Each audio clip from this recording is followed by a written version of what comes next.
Hello everyone, Brianna Christine here with the new Creative Calling, where no matter what happens in life, we creatives still find a way to pursue our calling. Life tends to throw crazy things at us. Sometimes they're good, sometimes they're not so good. Just regular things like marriage, holidays, undesirable jobs, or family drama, which can happen around this time of the year. But no matter what, when all of that happens, this show aims to show you to take a step back and remember what makes you happy. And that could be many things to many people. But for me, that's sharing what I know and hopefully helping you in the process. That makes me happy. So this is Christmas season, and I have been spending the last 3 years with my husband's family on Christmas Day, which is really nice. It's nice to kind of always know where I'm going to be. It wasn't always like that when I was growing up. My parents divorced when I was 5 years old, so Christmas season for us was kind of like how some people talk about Valentine's Day. If you've ever heard people call Valentine's Day Singles Awareness Day, Christmas for me was kind of like Broken Families Awareness Day.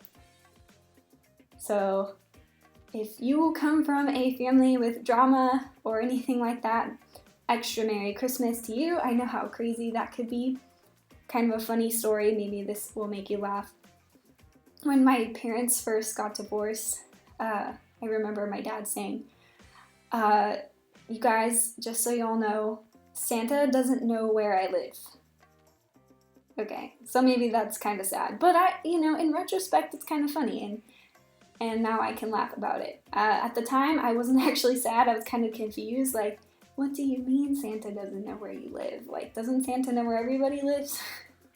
But now, for me as an adult, I can look back and laugh on it.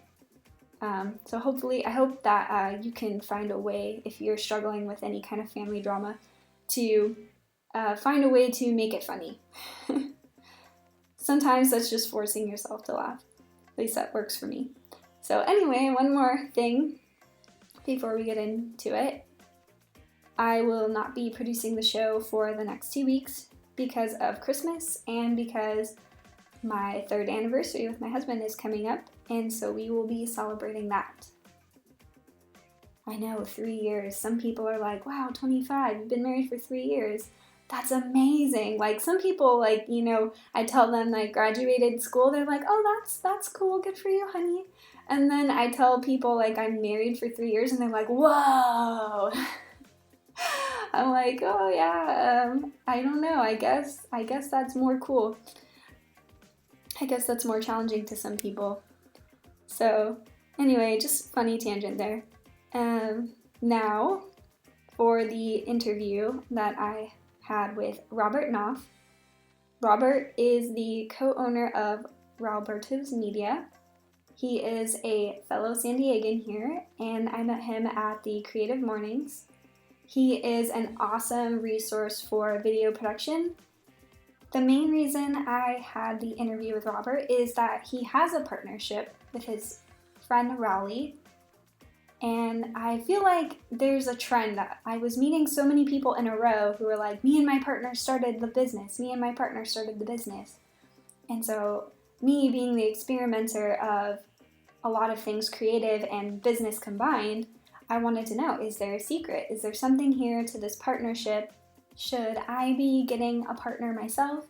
And so we'll get into the interview, and hopefully that can give you some tips of whether or not you can know whether or not you should have a partner in your own business.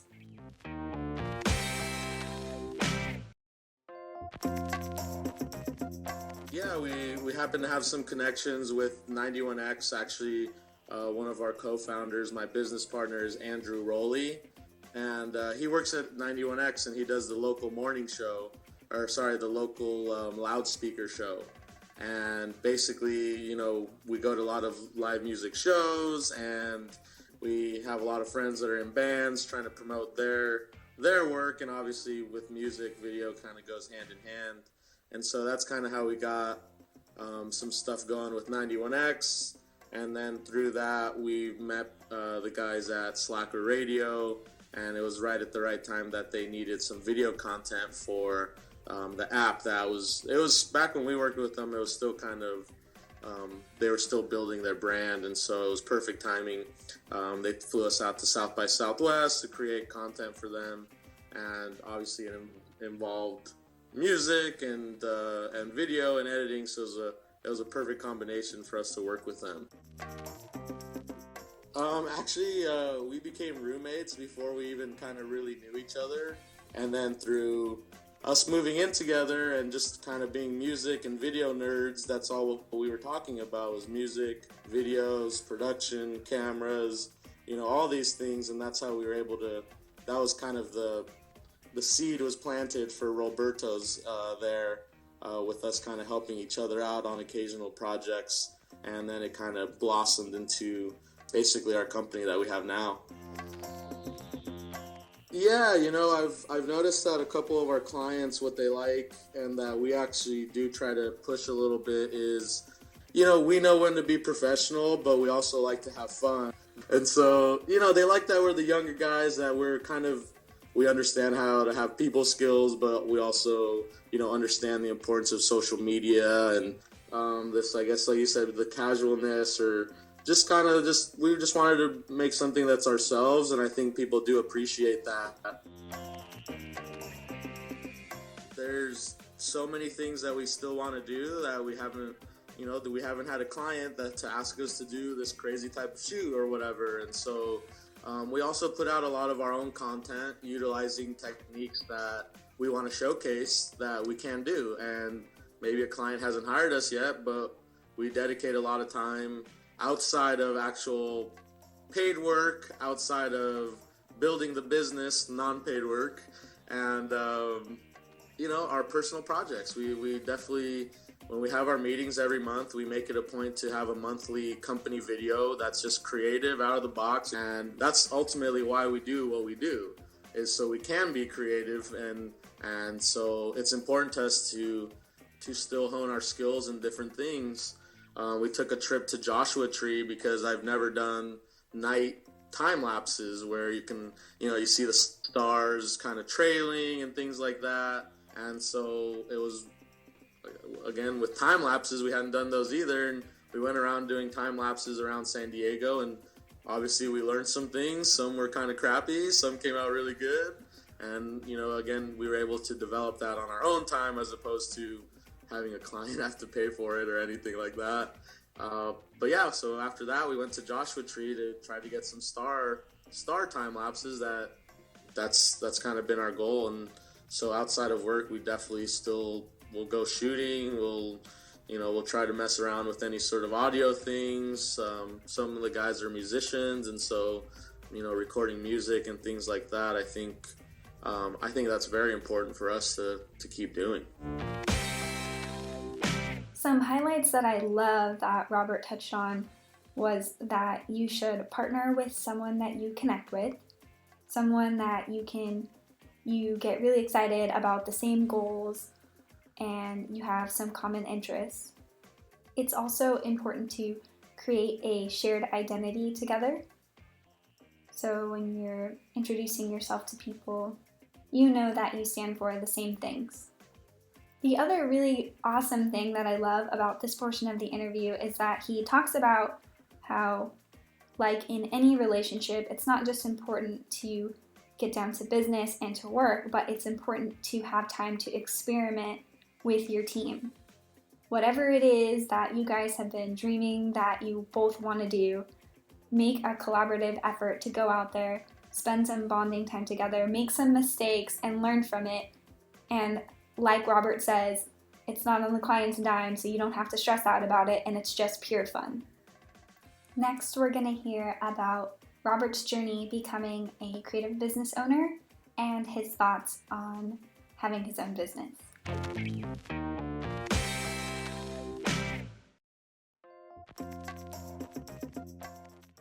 I didn't actually. I never even really kind of considered it as really an option, to be honest. Just kind of, I grew up basically the same way as everyone else. You go to high school, and then after high school, you go to college, and then after college, you get your office job, and everything else that comes with quote unquote becoming an adult. And actually, it was when after I graduated, I started doing a lot of freelance work. Just because I wanted to do anything and everything that involved video work. And so there wasn't a ton of actual production type jobs in San Diego. And so I was doing a ton of freelance stuff. And through that, I met a woman that was starting to do a video production company in North County. And the videos they weren't very artistic. They were very corporate. And because it wasn't, I guess, very creative, as far as the videography route, I kind of found myself really enjoying the organizational aspect, the business side of things of, hey, we're actually getting people to pay us for this kind of work. And, even though it's not the most exciting stuff, it is video editing and video shooting, and we're working with cameras, obviously things that I originally loved. But during that time there at the company, it was called WeTubeU, is where I kind of started to hone my managerial skills with coordinating crews.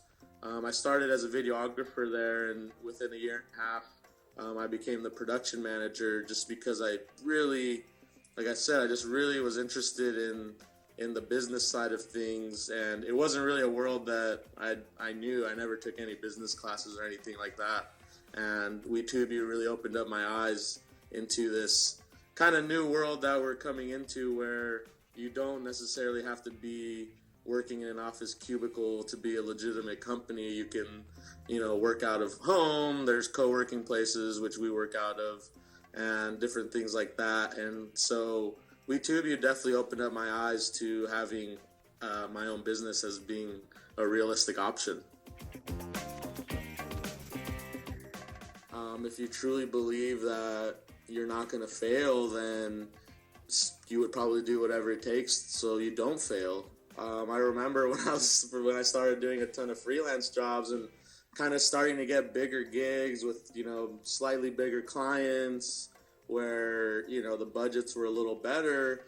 Yeah, it's only like a 2-month contract or whatever, 3-month contract, or even one video project. I remember my mom would always say, "Oh, what are the benefits of that job?" She's from that mentality of having a job purely for security. I don't know. I think once I kind of got bit by the bug, I didn't really see any other option.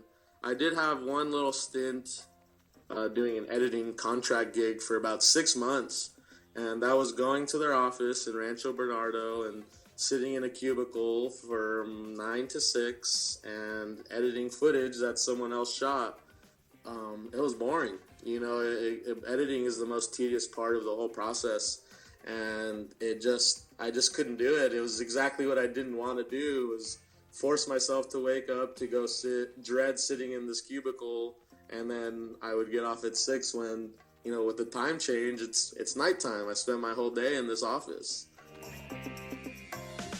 When I first started freelancing, I really liked it because I thought of it of, oh, well, I could just do whatever I want during the day, and then I'll go work at night. And so I wouldn't really even start working on editing or things like that, till later in the afternoon. And once we started growing and I needed to talk to clients more regularly, it's hard to talk to them after they're off work. So I had to really kind of take a step back and formulate some sort of routine, which involves, waking up early, working during normal business hours. And it was definitely tough at first. It was to be that disciplined is really tough for people, because you don't have a boss to answer to that's like, "Johnson, you're late. You're 10 minutes late. This is going to go on your permanent record," or, "Hey, I need that form. It's due in 2 hours. Don't forget about it." You don't have someone like that where it's almost like, oh crap, my boss is going to get on me if I don't do this. Now your boss is yourself, and hey, you deserve, a little break, and then that break turns into, maybe going for some food turns into whatever it may be. And so having that discipline was a big learning curve for me, to being able to, me having a schedule and being able to coordinate my time. Time management was really huge because, you know, now that I wear so many hats, being able to dedicate, all right, this is time where I answer emails, and being able to actually answer those emails and be done with them. And then, now I'm focusing on making proposals. Now I'm focusing, once I'd finish that, now I'm focusing on finalizing this edit. As opposed to before, I would kind of do a little piece of everything all at once, and then ultimately never got anything done. I think having that freedom, I'm very appreciative of it. And like I said, it took some work to really wrangle it in, but I think we're doing a good job of being able to balance both. And I mean, I love it. I think one aspect that people like is that we're very run and gun when we have to be. While I prefer to take time and, you know, light something and get this nice, beautiful shot, you can't forget that in reality, you know, this is going to be a 2-second shot in a 15-second Instagram video. And so I guess that's a big aspect in like getting the pre-production, which I always stress to clients, because if you have your pre-production planned out, your shoot and your editing will go smoothly. But a lot of times things are rushed, and, you know, things can fall down, and people think the shooting is the hard part, but it's the pre-production and the organizing beforehand that, if that's not on point, your shoot is not either, and it just leaves for things to be able to fall through the cracks. This is another interview that I actually recorded a couple weeks ago, and it's so great to go back and listen to all the awesome things that Robert is saying. Like how sometimes you take an opportunity or a job thinking that it's going to teach you something specific, but then it ends up teaching you something else, something better than what you thought. Like how creating your own company is actually a possibility, a reality. Also, he talks about this really real scenario where starting out as a freelancer can be scary, and people in your family don't always understand why you would want to choose that route. But Robert explains how beating the 9-to-5 and creating your own schedule is so worth it, and just because others can't explain it, once you, like he says, once you get bitten by the bug, you just go for it. And obviously he also touches on the hardships of being accountable for yourself. It's a really awesome point that he makes, that if you really believe in yourself and you manage your time well, that is the key to succeeding in your business. For example, he talks about when it comes to client projects, it's really important to look at the big picture and make sure you have the little details mapped out and they're all in the right place, so that when you go to actually implement the plan, it's already there, you have a map, and you know what you're doing. I can totally relate to him when he says that clients just rush the project and they don't always think everything through. So sometimes you kind of have to come up with things on the fly. I had a client a few weeks ago who emailed me and they said, I have this really quick 2-hour project, maybe like 4-hour project, and I need it done by the end of today because my product is launching tomorrow. Can you please come in right now and help me with it? And I'm like, oh, sure. It sounded, based off of the details that he gave me, that it could have been done. And then he really starts to explain to me what he actually needs. And I'm like, whoa, this is like a 22-hour project that you're trying to punch down into 2 hours because there's like a bunch of decisions that you need to make that you haven't made yet in terms of designing this entire page, and what does the functionality do and what purpose does it serve. You don't have any of those questions answered yet. You want me to design this beautiful page, and you know, those are the kinds of clients that I call my not so favorite clients. Maybe one day in the future we'll do a whole episode about how to deal with not so favorite clients. Until then, the next thing Robert is going to share with us is the importance of knowing your craft and showing that you have the ability to use that craft in a way that's going to benefit the client.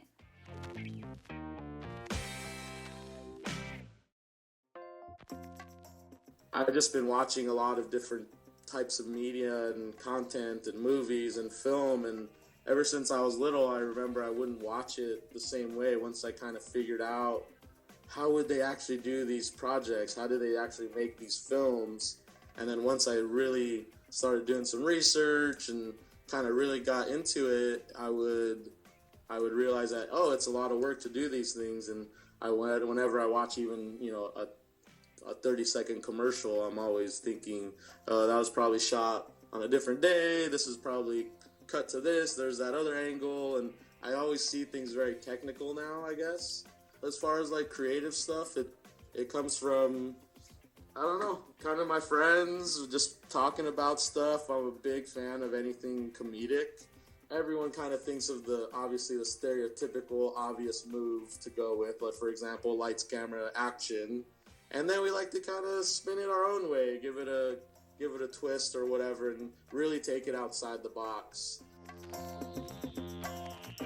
It really helps, and nowadays and I'm guilty of it too. I'll research someone's page or a client that maybe wants to work with us, and seeing them have a ton of likes on Facebook versus not having a lot of likes, it definitely affects just the way you kind of think about them. And if they're supposed to be a SEO company, you would expect them to be, their website to look nice. You would expect certain things on their social media, and us being a visual media company, we should have nice pictures up on our Instagram. We should have, nice videos up on our Instagram. We should have, our Facebook should be populated with content nonstop.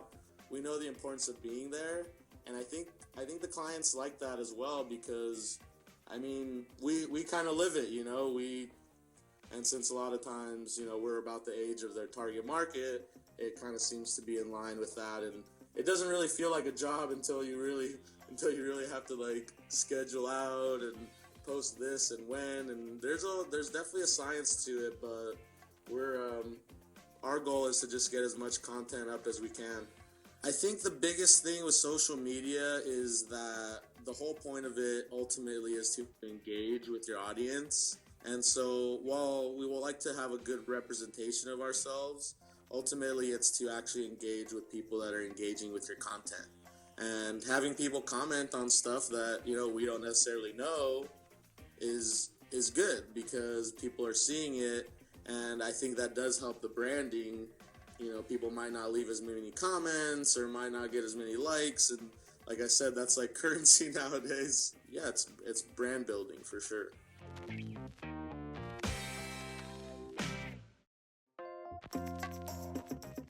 Here's one last piece of awesome advice that Robert has for those who are aspiring freelancers or for those who have been going at it for a while. I guess I would say persistence has always been key for me. Again, with like my mom not really getting what freelance maybe even was, and not even understanding why I wanted to get into it, to it definitely is a roller coaster ride. There was some points where I was definitely, playing bank account rodeo, where you're like, you're really kind of judging your decision in what you did, but having faith in yourself and just being persistent. That's what makes you who you ultimately are. Obviously there's ups and downs, and there's going to be failures along the way. I'm not saying that it's been a straight up shot for us the whole time. And so there's going to be failures all the way. I'm sure we're still going to encounter things in our future as well, but it's not the failures that define you. It's how you handle them and how you get out of them, and how you grow from them. And so I think just being persistent is the biggest piece of advice I would give a creative person.